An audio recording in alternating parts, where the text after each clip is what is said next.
All right, so normally when we start on a Wednesday, the plan would be that we would start by reviewing what we did on Monday, reviewing whatever may be on the quiz that I am normally going to give every Wednesday, and then after we do all of that review and you guys ask any questions you have on any of the homework that was due, then we would take the quiz. Now, obviously, since this is the first Wednesday, you're getting off easy. You don't have to actually take a quiz, but I would at least like to start with a little bit of review of what we covered last time. So, what's the nerdy definition of economics? Remember, first of all, this is a course, so it starts off as the study of, and it's the study of what? How society or how we allocate resources, right? Limited resources. And what are our resources? Land, labor, capital. What's the difference between these three? What is land? It's land, it's property, it's any natural resource, right? So anything that gets grown or is in the earth or is dealing with nature in some fashion, that would be a land resource. So air, land, water, diamonds, coal, oil, all that other stuff. What is labor? It's you. It's your time. It's your education. Please realize that your labor resource is really measured by how much time you have to work and how educated you are. Again, this is why you're taking this class, in theory, is so that your labor resource is bigger. And then capital,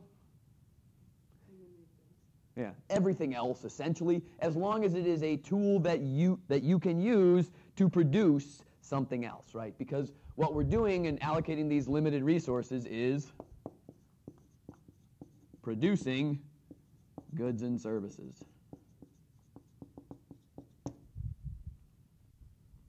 All right, so quick, what is economics? Quick, the different resources that we work with.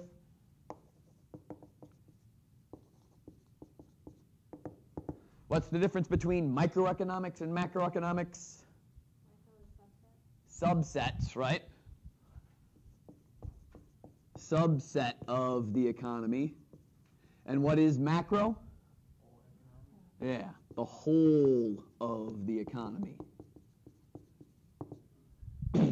So even though micro means small and macro means large, try not to think of them like that, right? Try to think of them as micro is anything that is a subset of the economy. So if it's a part of it in any way, shape, or form, if there's a little bit of an additional part somewhere else, it's micro. Once it's talking about everybody in the economy or everything in the economy, then it's macro, all right?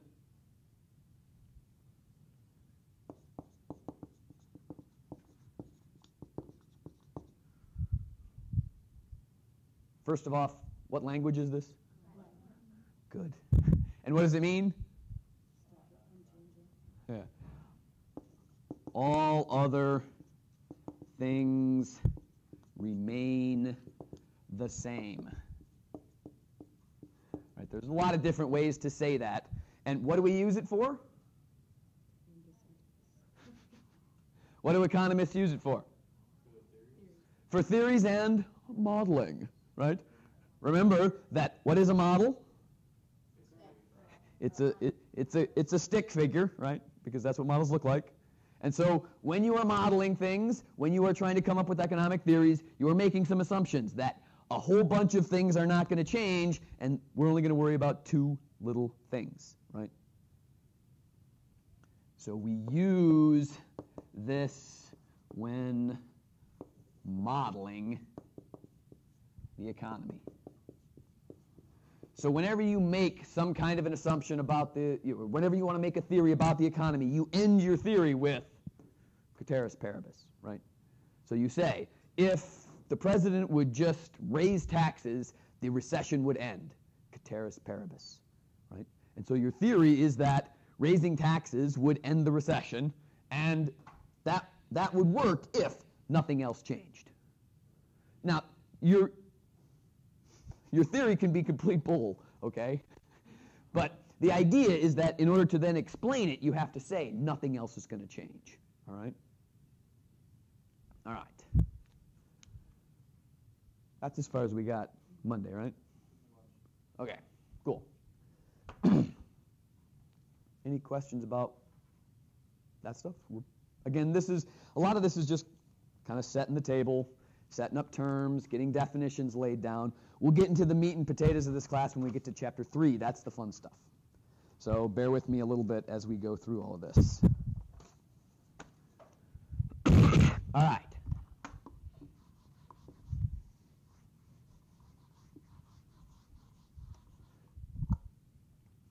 So as we make these theories, a lot of things that we try to talk about. This is not the best pen in the world.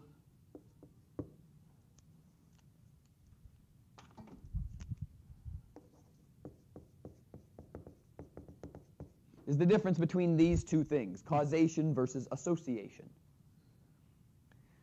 Hopefully just the phrases in and of themselves kind of dictate what we're talking about, but just in case, causation is where whatever you're doing actually affects whatever it is that your theory is predicting. In other words, do taxes affect recessions? Probably we would like to say that they do, right? If you raise taxes in some fashion, that will affect whether or not there is a recession happening in the economy. So we often say that there is a causal relationship between taxes and recessions or booms in the economy.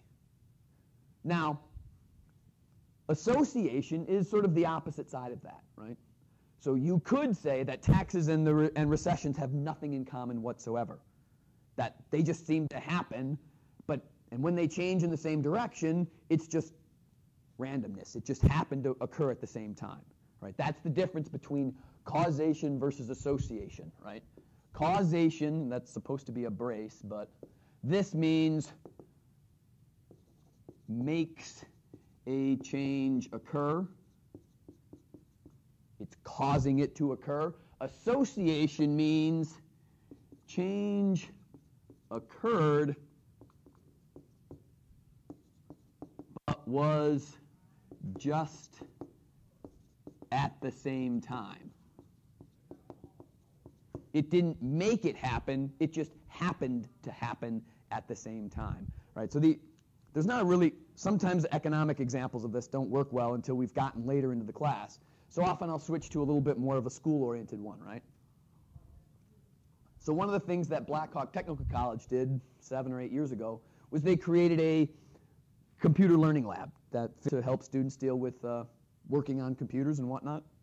They had a choice at that time to do one of two different things. One, they could have made that lab. Two, they could have entered into the technical college sporting world instead. So they were debating whether or not they should build a gymnasium and start a basketball team and make a soccer team and a baseball team and play in all of the technical college sporting events. What Black Hawk Tech decided was that a learning lab will cause our grades to go up as a whole. Now, my question to you is that a solid assumption, right? Some people in the department argued that yes, we need a lab and that will make grades go up. Other people in the department said, no, we should join the sporting divisions because that's what'll make our grades go up. Are both of those statements true? You could argue both of them that way, right? The learning lab one, being causal, that one's pretty easy, right?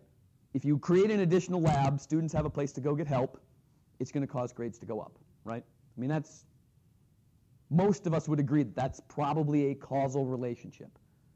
If we would have joined all of these sporting leagues, our grades may have still gone up here at Black Hawk Tech, right? Certainly could have happened. Would have it been causal, or could have it just happened at the same time? It probably would have just happened at the same time. How would you argue that it was actually causal? Does anybody have a good argument for it?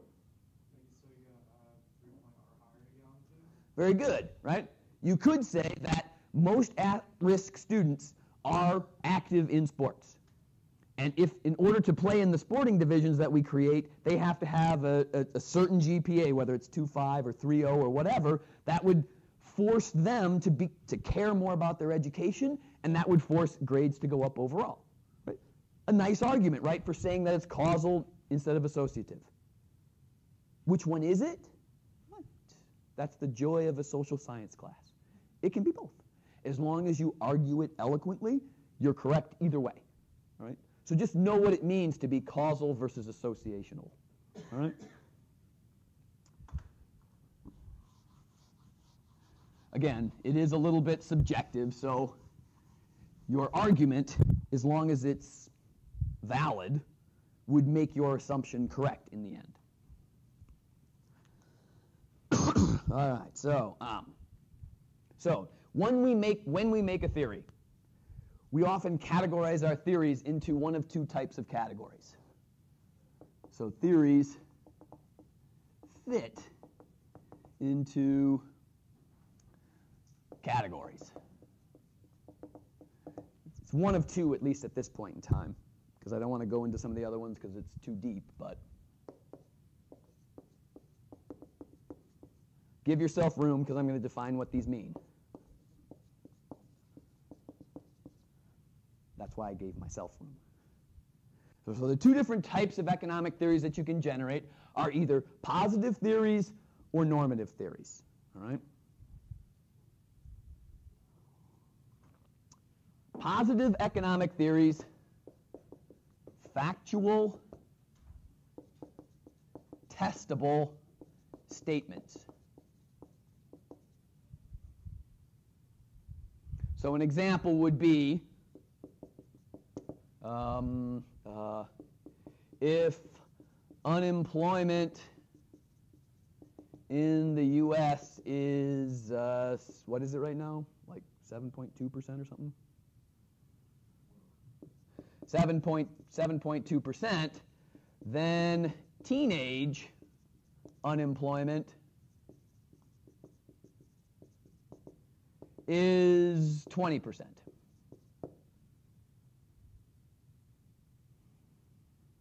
A very factual kind of statement that you can say, well, whenever the unemployment is 7.2%, you can go out and look and see what is teenage unemployment. Well, it's 20%, right? And this may be true or it may be false. Whether it's true or false is unimportant, but that you can test that it's true or false makes it positive, all right? Normative economic statements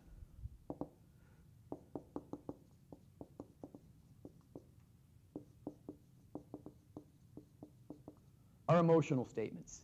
They are statements that are meant to sway you in one way or another, using the statement emotionally or with words that are trying to direct your belief instead of letting you choose to believe or giving you a way to test whether or not you believe this theory or not. All right? So normative statements would be if we lower taxes, we will save the poor. Again, my theory here is that taxes should be lowered. That's what I want. But instead of telling you why the taxes are going to be lowered, what the lowering taxes will do, instead I just say that by lowering taxes, this wonderful emotive feeling will be developed and you will feel good about the world again. So I'm trying to sway your opinion instead of just trying to give you information that you can test yourself. All right? So some key words when you're dealing with normative statements. Look for adjectives that mean good or bad, right? So if there are words thrown in there that are meant to imply that there is a positive or a negative feeling to this theory, it is a normative statement, right?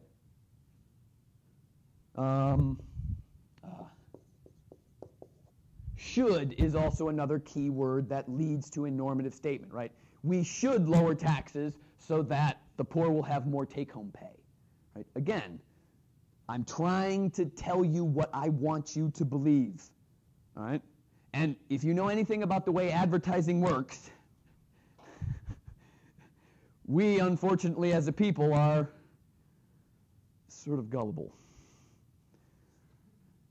I mean, they wouldn't spend $3 to $5 trillion a year on advertising if it didn't work. So when politicians are talking about their economic theories, guess which one of these two they use more often than not? All right? Part of what I want you to do, what I want you to get used to when you start reading about political events or about economic events even, is try and determine when the statements that people are using, when they're actually talking about theory or models or whatever, is determine whether they're giving it to you positively or normatively. Are they giving it to you factually, or are they trying to say, oh, I'm your friend, you should do what I think because what I think is right, regardless of whether it is or not, okay? And you will discover that, fortunately, kind of depends on which way you think, we tend to go more here than up here, okay? It's not a good or a bad thing, it's just a thing. But what I want you to do is to start to be more critical, right? When you read information, don't let it sway you unless you are being swayed with your brain instead of with their words, all right? Again, that it's tough because they've gotten better and better at writing these so that you can't even tell they're doing it, right? I mean, they're good. Advertisers get paid a shitload of money, and they deserve it because they're good at it. All right. Okay, so let's try a couple of examples of these, and you tell me whether this statement that I make is positive or normative. All right, so let me try. If we raise taxes, then government debt will lower. Positive or normative? Positive. Okay. Now, if we raise taxes, then we will save our country and get out of debt.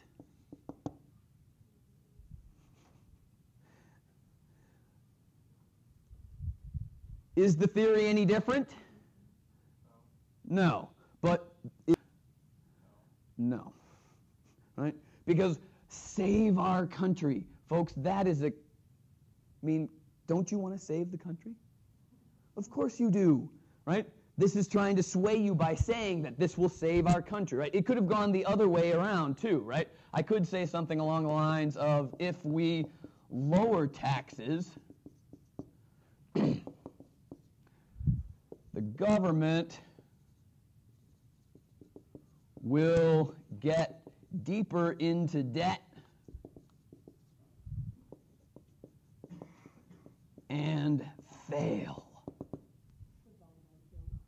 Yes, exactly, right? Again, they're toying with their emotions. If you can feel your gut churn when you hear the phrase said, it's very rarely a positive statement, okay?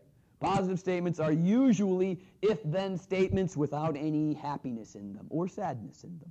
They're just facts. Here it is, right?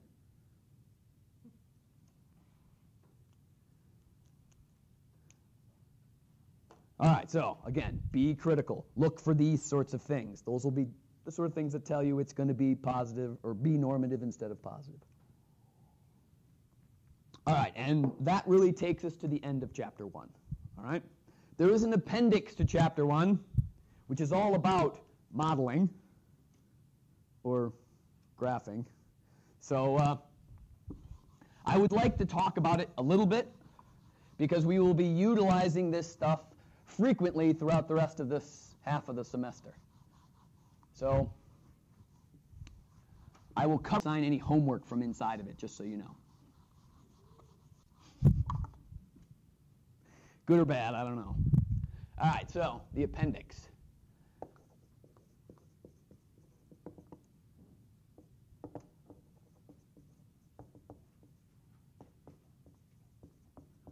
Again, I know graphing is a bad word, and so I will try to say modeling more often than graphing, but that's what we're doing. All right, The cool part about our modeling is that, again, we're not going to get into the math part of it, right?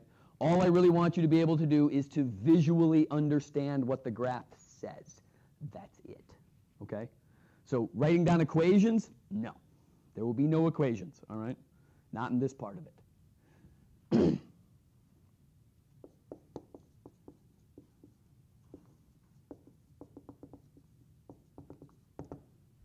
So when you create a model or a theory, or in this case a graph, you will often say that two variables have an inverse relationship to each other. So price and quantity are inversely related. What that means when something is inversely related, that means that when the price goes up, are we going to buy more or less of it? Less. So when the price goes up, our quantity goes down. Hence, they're moving in opposite directions. Hence, they are inversely related. If you were to draw this model in a picture,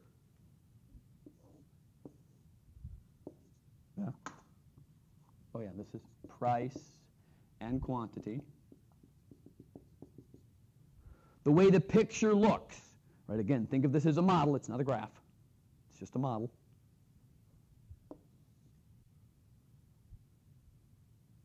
It's a line that goes down to the right. In this class, generally speaking, I will use nice straight lines. Yours don't have to be straight. They just have to make sure that it's going down and to the right in some fashion. And if you wind up having it curve a little bit, that's okay. All right? But when things are inversely related, you have to have it such that when one of the variables goes up, the other variable goes down. Okay, now I expect you also to be able to read this graph. Okay, so if for whatever reason, I put a grid out here and said that this is $5, this is $10, and this is $2, and our quantity down here is 1, 2, 3, 4, whatever. If I told you the price was $5, I would expect you to be able to look at this graph and tell me what the quantity would be, okay? So you should be able to say, at $5, this is the point I would be at, and the quantity would be pretty close to 3, 2 3/4 or something like that. Right? That's how much math you have to get out of this, okay, is to be able to read the graph. So if I raise the price to $10, what does the quantity change to?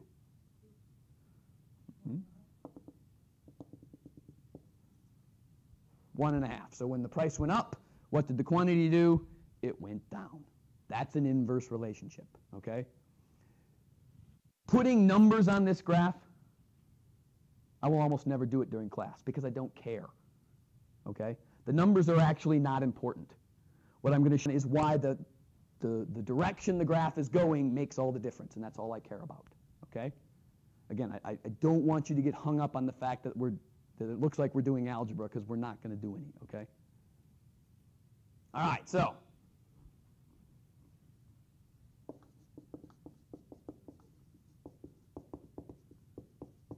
the opposite of an inverse relationship is a direct relationship.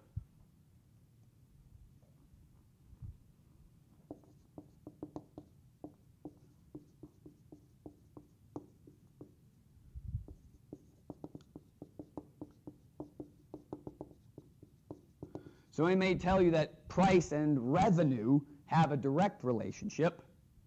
And basically what that means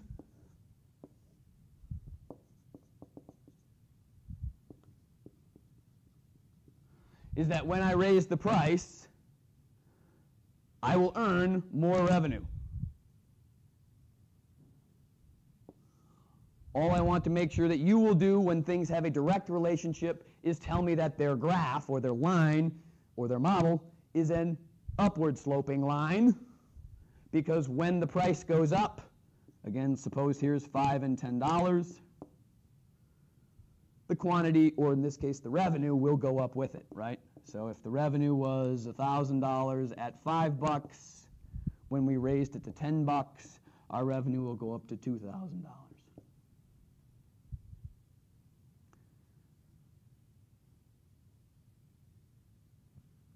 Now, remember that ceteris paribus is going on, right? So if I was talking about price and quantity of, say, gasoline or something like that, when the price of gasoline goes up, do we really buy less gasoline? Maybe not, right? But the thing about it is that I set ceteris paribus on all of these examples, so nothing else is changing. So if nothing else is changing, when the price of gas goes up, you will attempt to buy less gas. You may not succeed, but you will attempt to, all right? And similarly, when the price goes up, are you guaranteed to earn more revenue? Not necessarily, right? If you raise the price too high and a bunch of people quit buying your product, is your revenue going to go up? Maybe not, all right? So this theory is based on this ceteris paribus thing where nothing else is going to change, right? If the quantity that people buy doesn't change, when I raise the price, I make more money. But is that a safe assumption? Maybe not, all right?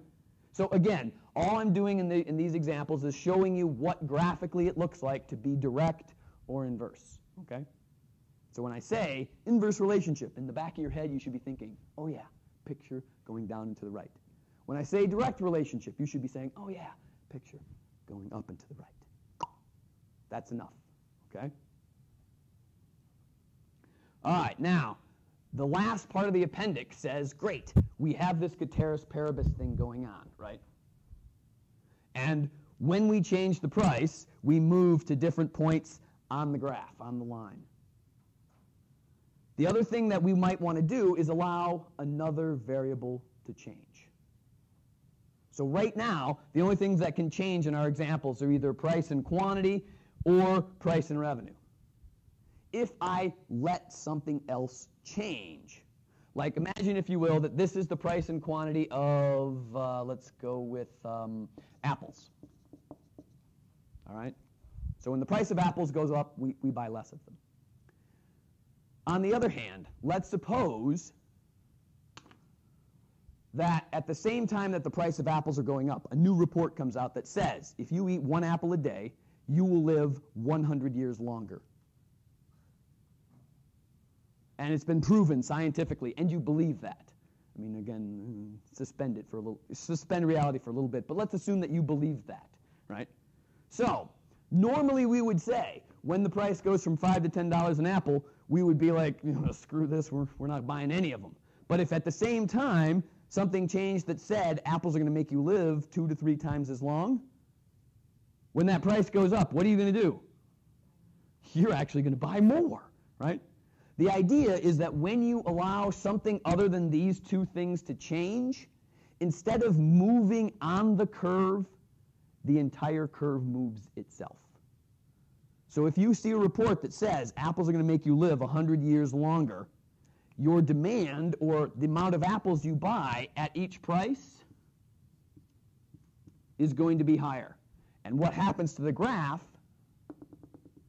is that the entire graph moves to the right.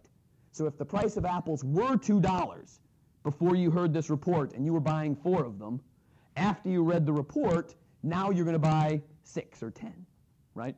If the price of apples were 5, you may have only bought about 3. Once you read that report, now you're going to buy 4.5 or 5. That's the idea of letting one other thing change. And that's as far as we will ever go in this class.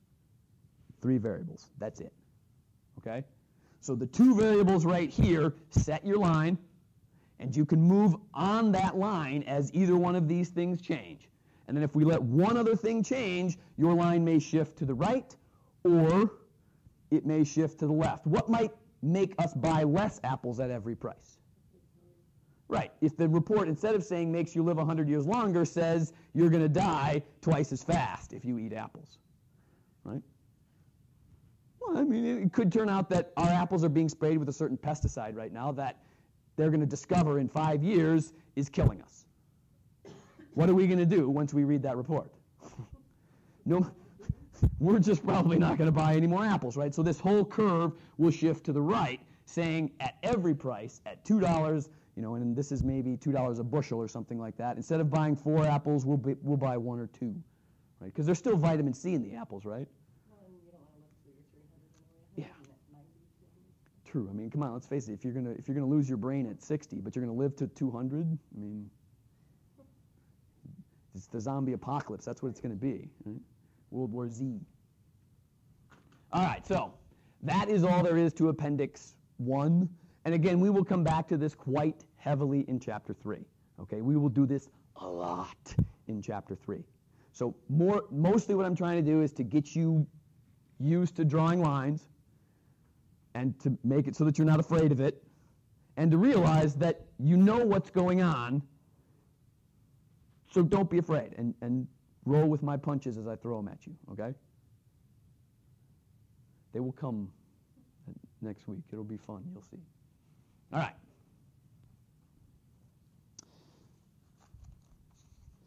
All right, and note that I never even said the word slope up here. I thought I was being very nice by never saying that. For those of you that know what that is and can live with it, you know what it is and you'll like it, but I'm not even going to say it.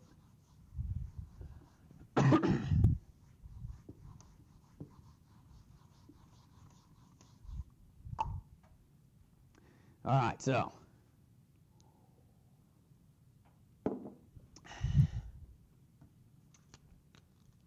Chapter 2.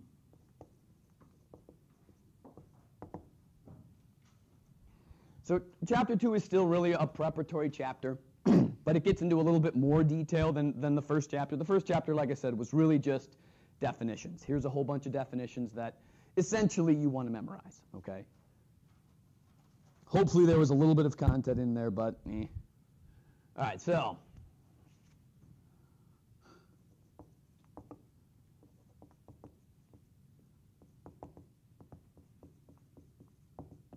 okay, so what drives the economy? Or what are the 3 fundamental questions that every economy has to answer? Okay? 3 fundamental questions.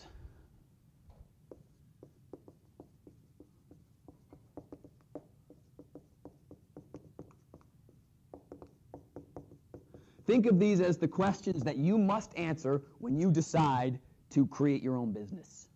All right, so in theory, you guys' goal at some point in time is to have your own business, right? You know, maybe your goal right now is to just get into a business, and that's fine. But eventually, you're going to want to climb the ladder and get to the top of that business, all right? And once you get to the top of a business, then you'll be like, okay, enough of this creditors thing. Let me start my own, all right? So what you have to do when you start your own business is answer these 3 questions. They're relatively fundamental, right? The first thing that you're going to have to do is to figure out what the hell you want to do.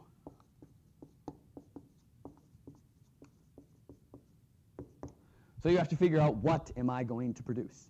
So imagine, if you will, that you guys, finish your associate's degree in nursing or business or early childhood or whatever it is that you're getting, that you didn't really like your degree and you're going to build canoes by hand. It might happen, you never know. All right, so that's the first thing you decide is, I'm going to produce canoes by hand, right? So you're going to go out into the woods, you're going to find a tree, and you're going to carve the inside of it out, and you're going to... Well, but you wouldn't cut down any trees because you're a naturalist, and so you would only use trees that have already fallen. And well, no, but that are not rotten yet, right? So you have to do a lot of searching to find this tree, right? I mean, it's going to take work. This is why this canoe is going to be really expensive, right? Because you... Anyways, that's your first step, is that we have to figure out what to produce. All right. Then you have to figure out how. Again, like I said, you could, when you decide to build canoes, you could say, I'm just going to buy a factory, and the factory is going to do all of the canoe making. And I could just not care about where I get my trees. As long as someone brings me a tree, I'm happy, whether they cut it down or it fell down naturally. I don't know. But again, you have decided that your how is special, unique. I'm not going to cut down a tree to make this canoe. I'm going to find already fallen down trees. And I will love this tree as much as I possibly can. I'll plant a new one in its trunk where it was cut, where it fell, and I will only use the natural grains and flowing of the tree. You can see it, right? I'm not a really good salesman, sorry. Anyways, though, again, think about this as a business, right? So when you go to sell your canoes, I mean, you're going to sell a canoe for like $10,000. I mean, most people are going to look at a canoe for $10,000 and go, these should cost $50. What the hell, right? But again, you have to explain to them the process, right? So explain the how. And then at the last thing you have to decide is for whom you are producing these canoes for. When you make your handcrafted, only from a fallen down tree canoe, are you going to only sell it to someone in Wisconsin?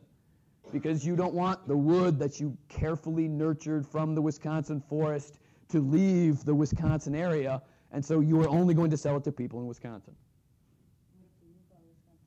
Well, then you'll have to confiscate it back, right? I mean, they'll have to sign a contract that states if you take this canoe out of Wisconsin, it will be confiscated by me. How much money do they get back?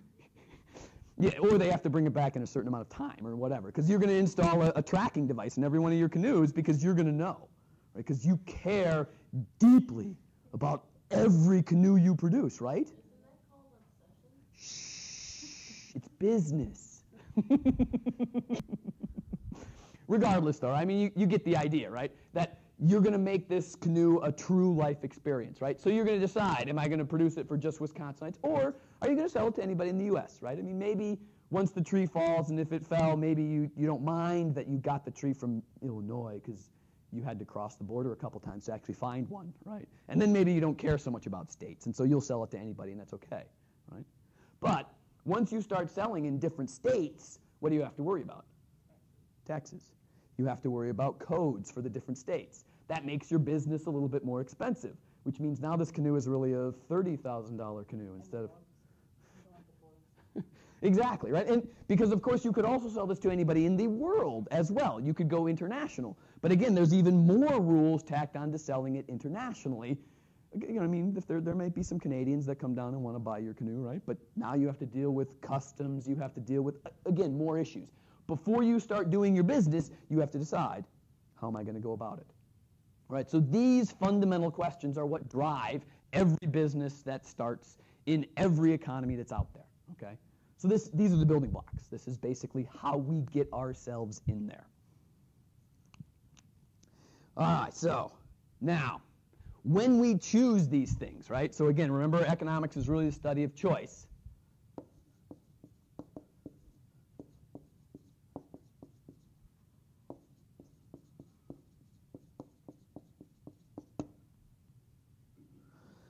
Things that economists want to talk about is the cost of making a choice. So when we decide that we are going to make handcrafted canoes, what are we losing?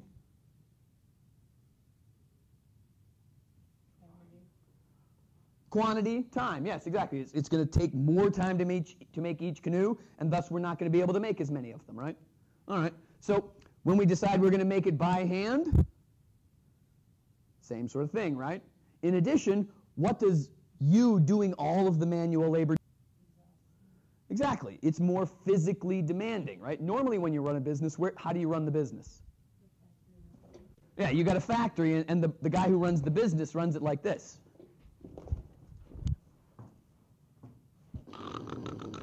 Right? I mean, that's isn't that how that's how the president works, right? Or the creditors, right? So if you invest in a business, you're somehow a part of it, but you're not actually doing any work. You're just sort of standing there going, have we made the right choices? Yes, okay, great, and we move along, right? And when you decide for whom to produce, if you are only going to sell in the United States, what do you lose? You lose the international market, right? All of these things, economists call that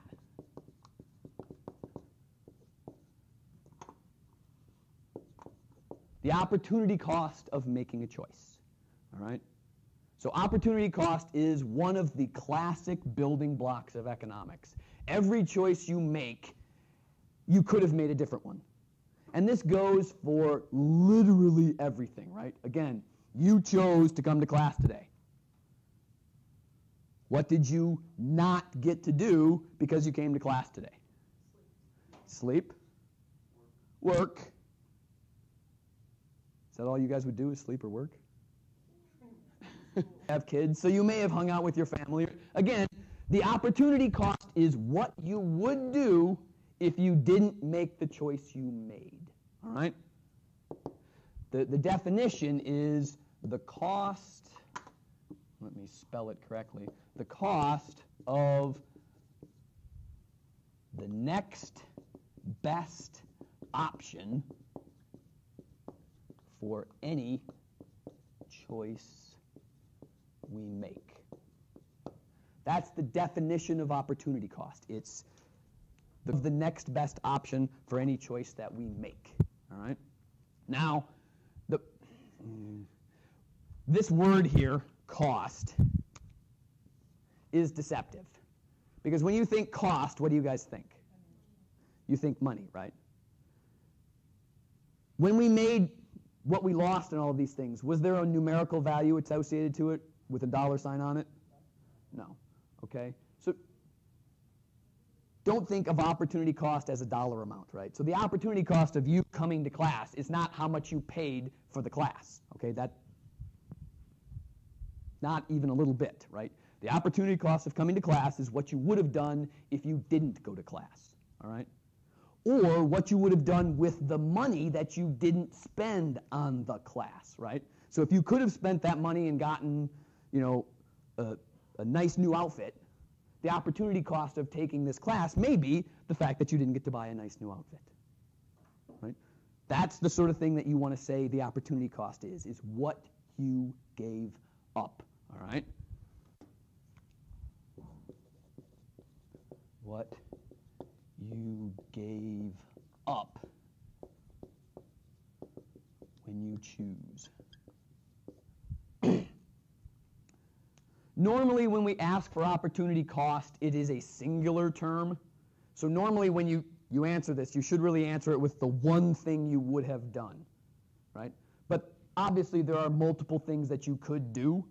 Normally, the opportunity cost is that one thing you would have done. So it's singular. If you say opportunity costs, then you're talking about all of the different things you could have done. But really, the opportunity cost is that one other thing that you would have done instead. And obviously, the opportunity cost, as we do this class, will be different every day. Right? Every time you come to class, the opportunity cost for that day's class is probably going to be different, right? Because some days you're going to have partied hard all weekend, and when you show up on Monday, what you're missing is sleep. And then 2 days later, when you show up on Wednesday, the opportunity cost is now not sleep because you slept through class on Monday, and now you caught up. And so now the opportunity cost is the time you're missing with your family, right? It can change, but again, it's that one thing that you would have done. All right? All right, so let's do a couple of other, more concrete examples like that. So let's assume that you're running a business and that your business can produce one of two different goods, right? So we have a business, and we can produce either guns or butter.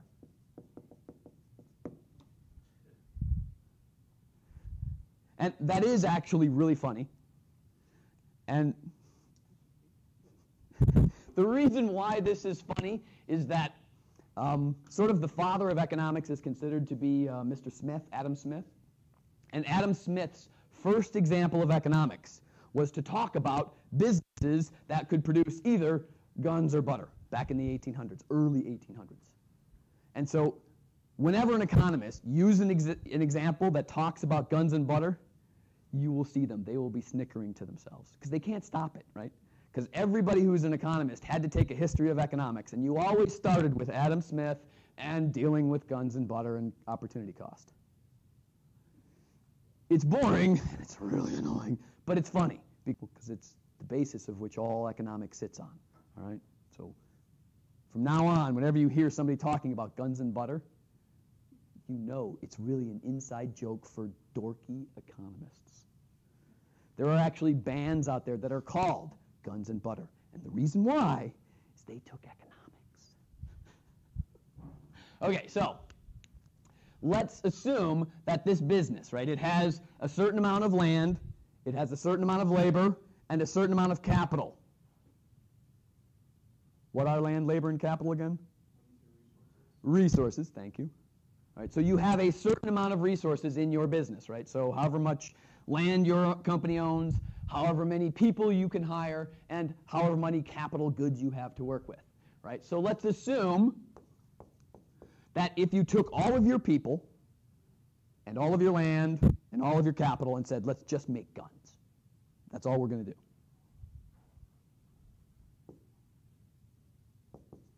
We could make 1,000 guns in a month or something like that, or maybe a week, whatever. Pick your favorite time frame. If, on the other hand, we took all of our land and all of our labor and all of our capital and instead decided to work on the butter side instead, we could crank out, say, 800 pounds of butter in a week. These are just, numbers coming out of nowhere. But this is our example. So the idea is, if the opportunity cost of producing 800 pounds of butter, what do I give up to produce the 800 pounds of butter? Yeah, the 1,000 guns that I could have produced instead. So here's a nice, concrete example for what is opportunity cost, right? Pretty much straight up, right? That the opportunity cost of producing 1,000 guns would be giving up 800 pounds of butter, and vice versa. The opportunity cost of producing 800 pounds of butter is the 1,000 guns we could have produced. Now, that's only if we go the whole way, right? But we could, if we wanted to, do half and half, right? Makes sense, right? Maybe we want to have some guns and some butter. Right? Again, it kind of depends on what economy you're in. If you're in an economy where the only thing they do is war, guess which one of these things you're going to produce? Guns, right? If you're, on the other hand, you're in an economy where it's all agricultural, what are you going to produce? Butter, right? So reality is still a part of this, but if assume that the country you have has some war and has some agriculture, you may want to be somewhere in the middle. Now, don't write this down because I don't want you to, because it'll screw up your notes. But I'm going to do something on the board. Don't copy it down. I know that's really hard for you, Amanda, but you can do it. You probably think that if I went halfway to my guns and halfway to my butter, that I would produce 500 guns and 400 pounds of butter, right? I mean, you would think that. I mean, it would be natural to think that if you took half of your people and sent them to produce guns and the other half to produce butter, and you took half of your land to produce butter and half of your land to produce guns, and the same with your capital goods, that it would be a nice, even 50-50 split, right? Obviously, since I'm telling you not to copy us down, you know that that's wrong, right? My question to you is, why? It's not equal. Why isn't it equal? Okay.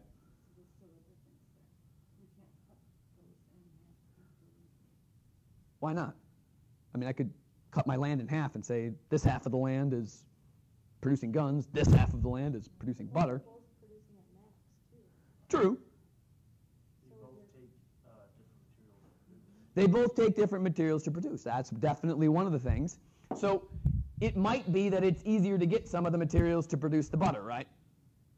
So if I'm going to work on just butter, let's look at it strictly from a land perspective, okay? So that's the first resource. If I'm going to use my land to just produce butter, what kind of land is best to produce butter?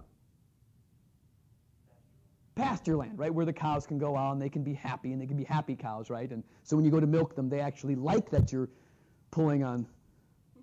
Yeah, okay, so anyways, your land probably is not all the same, right?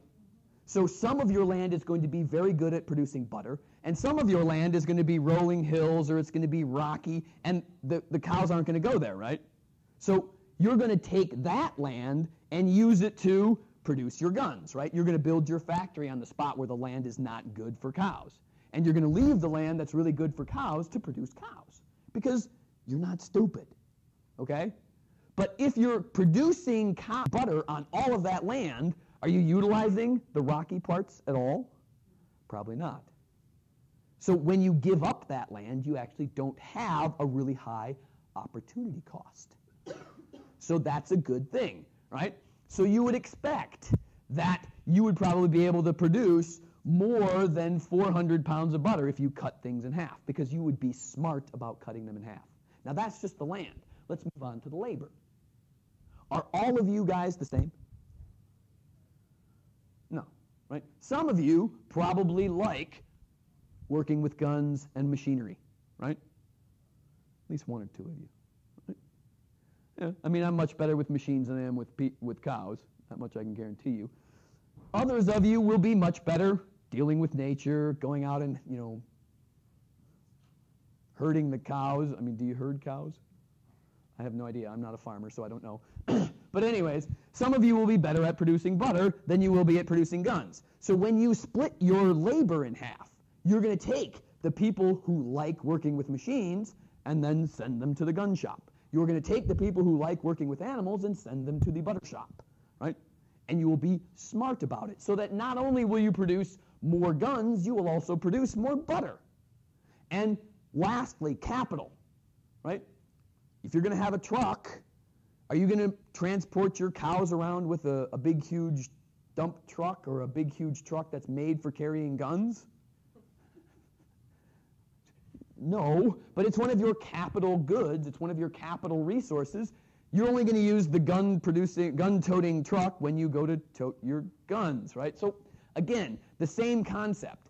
And so what happens is that the production possibilities curve, and here's where you got to take notes again. So I'm going to get rid of this straight line.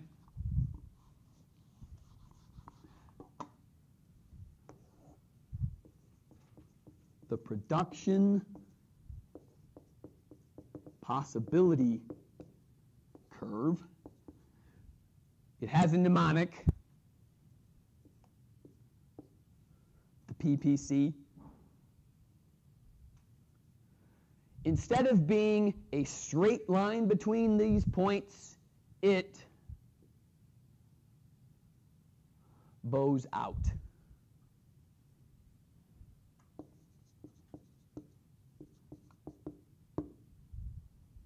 So when you draw production possibilities curves, you will always draw them such that they curve out. And the reason why, I've explained it, but there's an economic way of explaining it.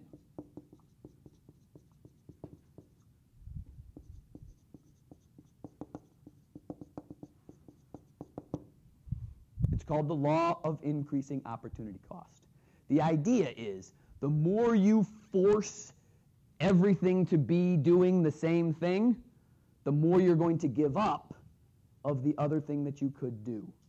So in other words, when we imagine, if you will, that we were in a country that was only at war, and so we were always producing all of our guns, right? We had really good pasture land, but for whatever reason, we used it to build guns. We had a nice babbling brook through our property, and it could have watered the cows nicely, but we didn't because cows were not needed. So we didn't make any butter. We didn't have any cows. We just made guns. But eventually this country gets out of war, and now it needs butter. And we're like, oh, we need to make butter because we can make money off of it, right? So what are we going to do? We're going to transport some of our resources from producing guns to producing butter. Let's suppose, for simplicity's sake, that we give up producing 200 guns per week or whatever it is. The idea is when we give up those 200 guns, what do we gain in butter?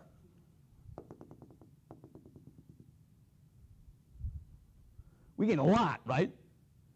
Almost up to halfway. Let's suppose that we get up to, say, 350. And that's maybe not quite right, but it's close, right?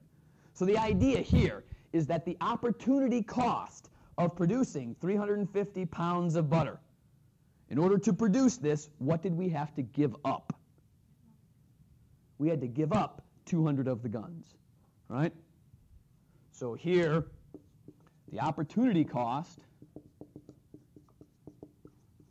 of the first 350 pounds of butter, again, remember, opportunity cost is what you give up.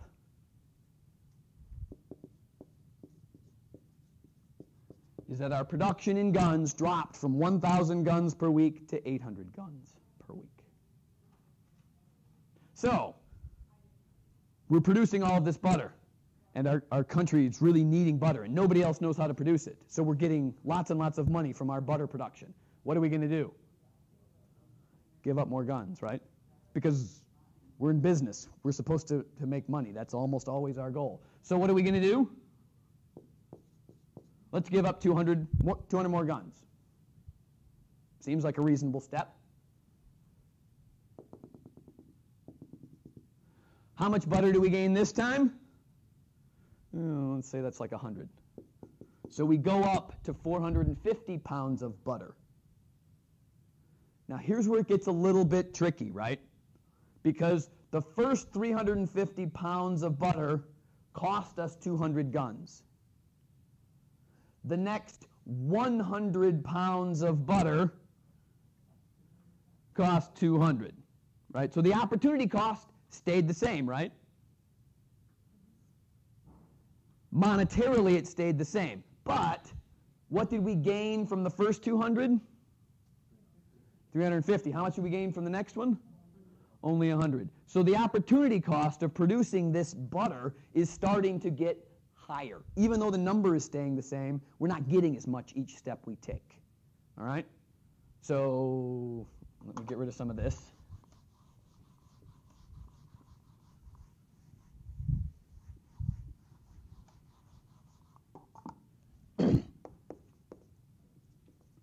The opportunity cost of the next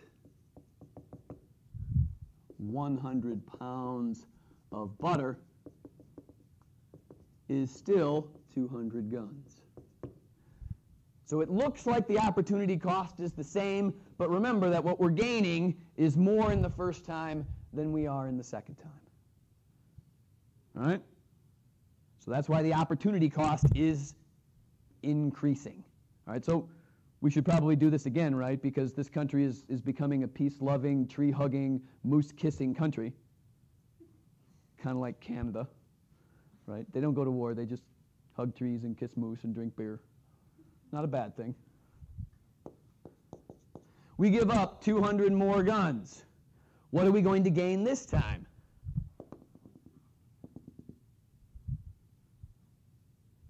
Let's go with 75. Just so that the numbers are relatively close. All right? And again, it keeps happening, right? How many pounds of butter do we gain from giving up 200 guns? Now we only gain 75, right? So again, our opportunity cost is still going to be 200 guns, but now we're only going to gain 75 pounds of butter. Our opportunity costs are still going up, okay? And we can keep doing this example all the way back down to 0 if we want to, and it's just a little bit of fun stuff, okay? Now, the idea behind this is that we can look the other direction as well, all right? We can say, what's the opportunity cost? So did I make the numbers work? I didn't really, did I? It's kind of a shame.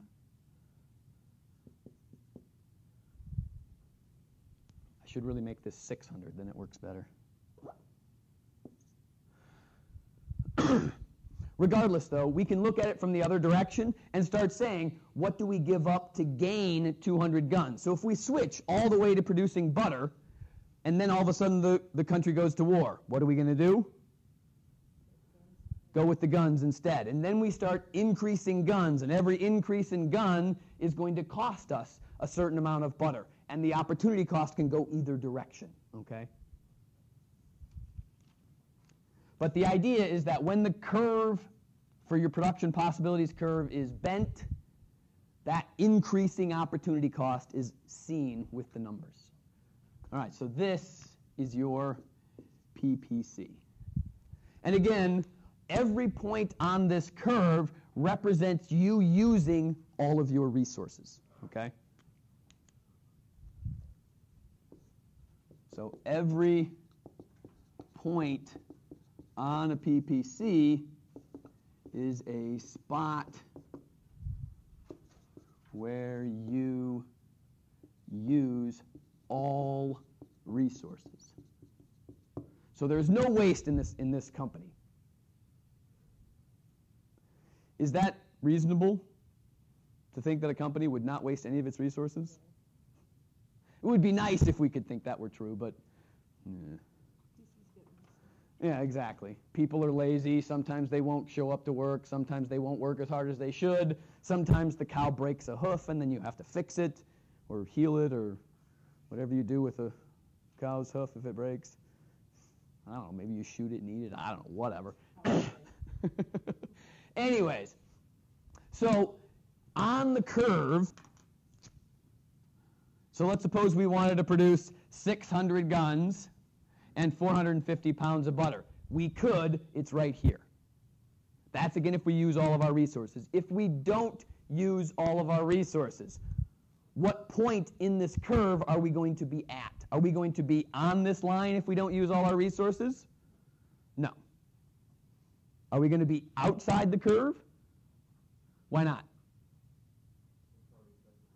Right, this would be producing more, and obviously if you're using less, you can't produce more. Sometimes it is as obvious as it looks, which is nice, right? So the idea here is that points inside the curve represent spots where you may be producing at, but it also represents you not using all of your resources, right? So points inside, that's an S, I swear, inside the PPC are points of operation. In other words, you could produce that much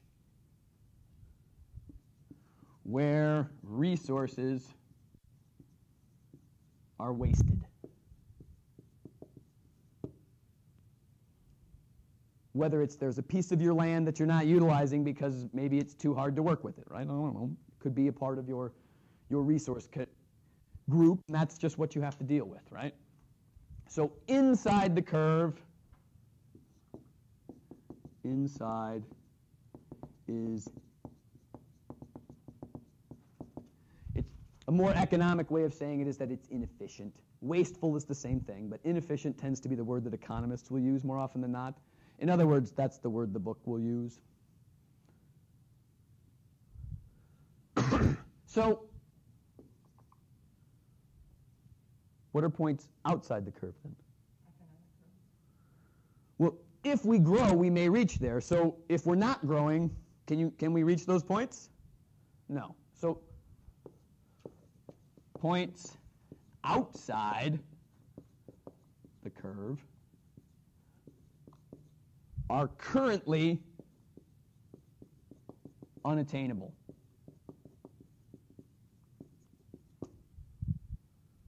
In order to obtain them, we would somehow have to have economic growth.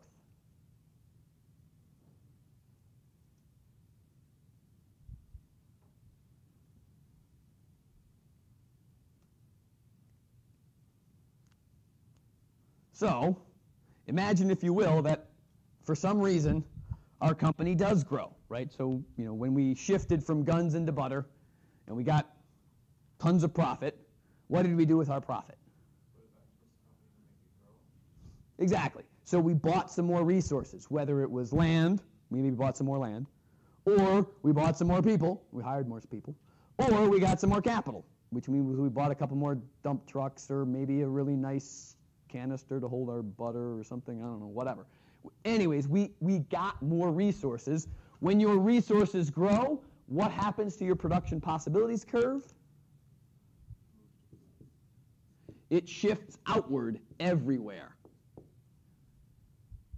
because you can produce more of either one you want, either more guns or more butter or potentially even a combination of the two.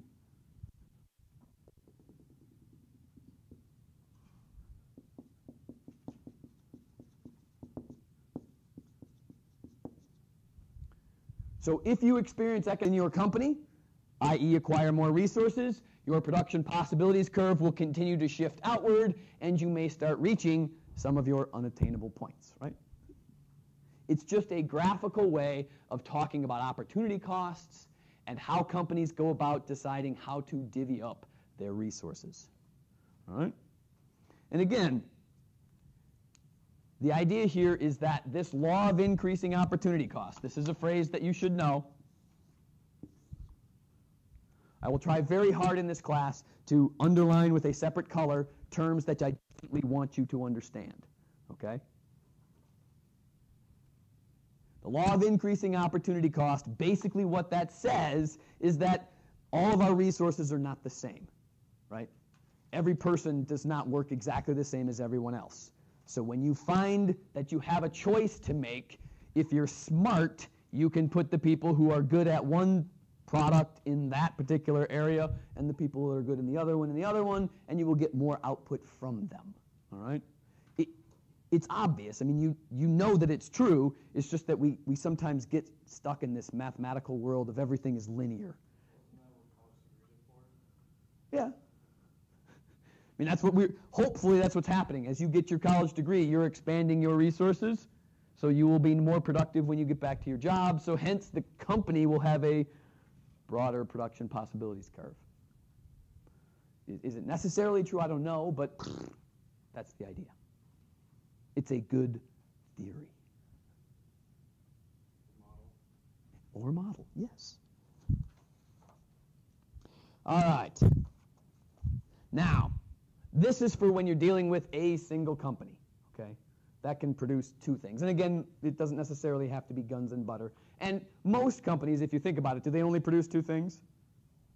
No, they produce lots more than two. So in the real world, this graph is a lot scarier because there's a lot more dimensions you have to work with, right? I mean, because if most companies are producing dozens to hundreds of different things, and they have to figure out how to allocate all the resources to all of the different things that they might produce.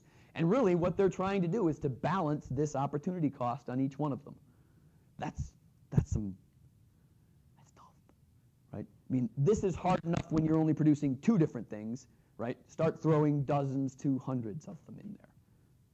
That's tough, all right? Again, this is why, in theory, that guy who sits at the desk and with his feet up and just dreams of how the company could work better, they actually do get paid a lot more, because in theory, they're figuring out where's the best spot for them to be.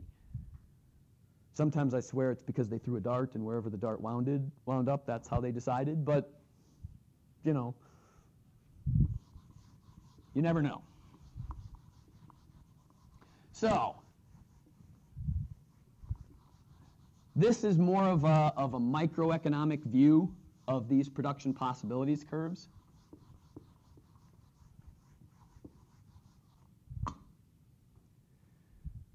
Because we're talking about one company and just a finite number of goods that they can produce. Let's suppose that we want to draw the production possibilities curve for the entire United States of America.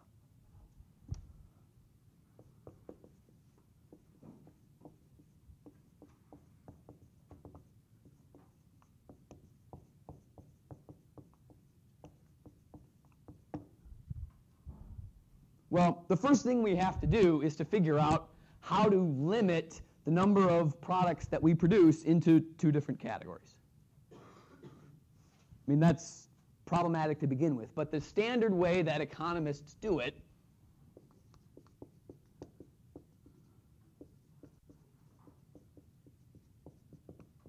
is you break it up into two different categories: consumer goods and then capital goods.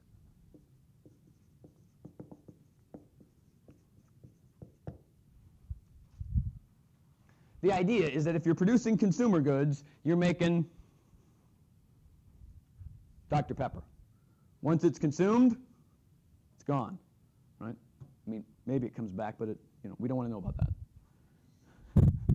If you're producing capital goods, you're producing stuff like an eraser. Because what am I doing with this eraser? I'm utilizing it such that I can enhance your capacity to produce.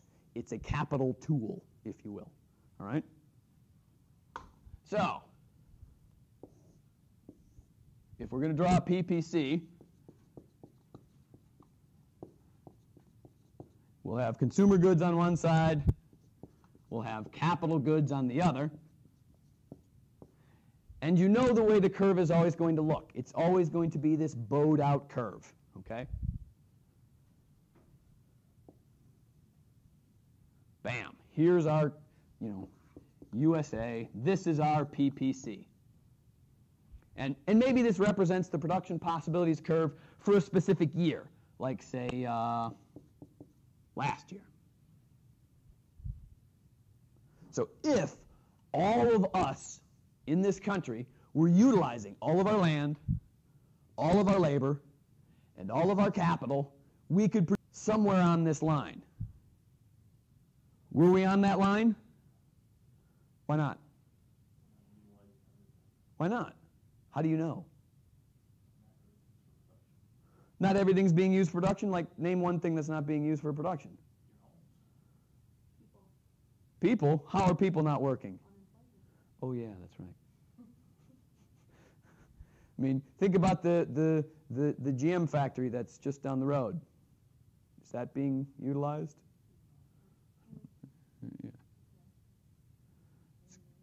Yeah, it's not doing much, right?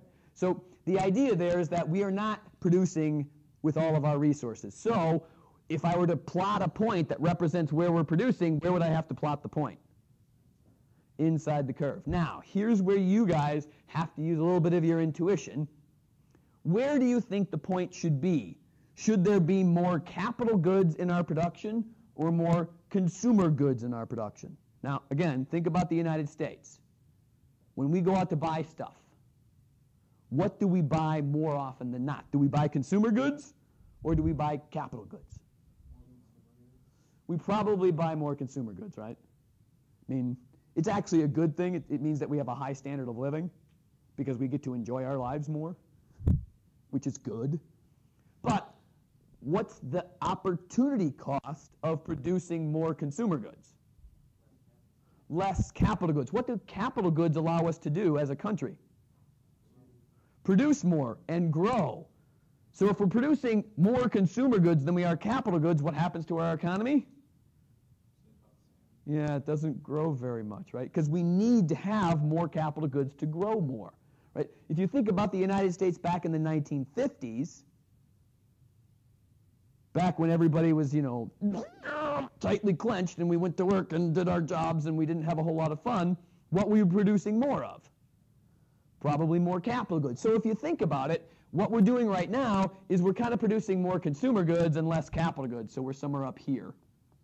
This is probably 2012. But if you think about 1950s, 1940s, 1930s, where we were a growing economy and we were starting to figure out that we could grow, we were probably producing a lot less consumer goods back then, but a lot more capital goods, so that we could grow in the future. But unfortunately, right, when you produce capital goods, what do you give up? Consumer goods, and that just means you didn't have as much fun. That's very classic economic argument, right? You can plan for growth, but then what do you have to give up when you plan to grow? You have to give up your fun. I mean, that's what you guys are doing, right? You're coming here so that you can grow. What are you giving up? Fun. Sorry. So I will try my best to make this as fun as possible, but I guarantee you would have more fun somewhere else. Well, I can't guarantee it, but you probably would, right?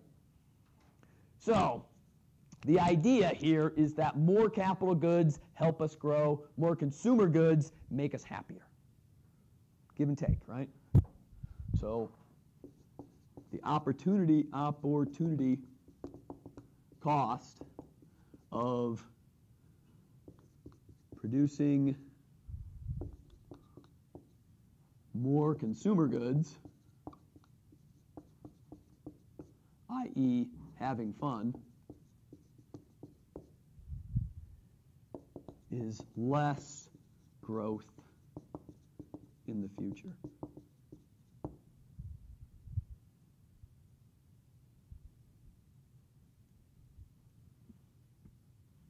And that it works the opposite way as well, that the opportunity cost of more capital goods, planning for the future, is having fun. We give that up.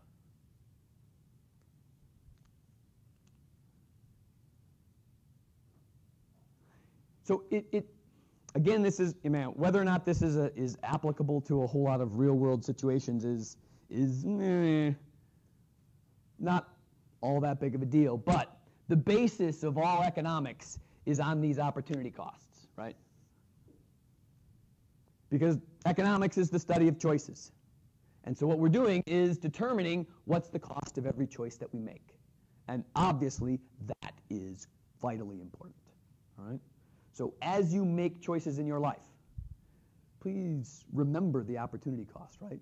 So if you're going to go out and have fun or do stuff, realize that you're giving up stuff in the process.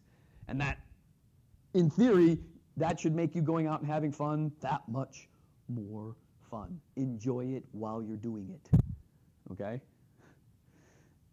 It works doubly for this kind of a class, too, because really, you're only going to get stuff out of this class if you put stuff into it.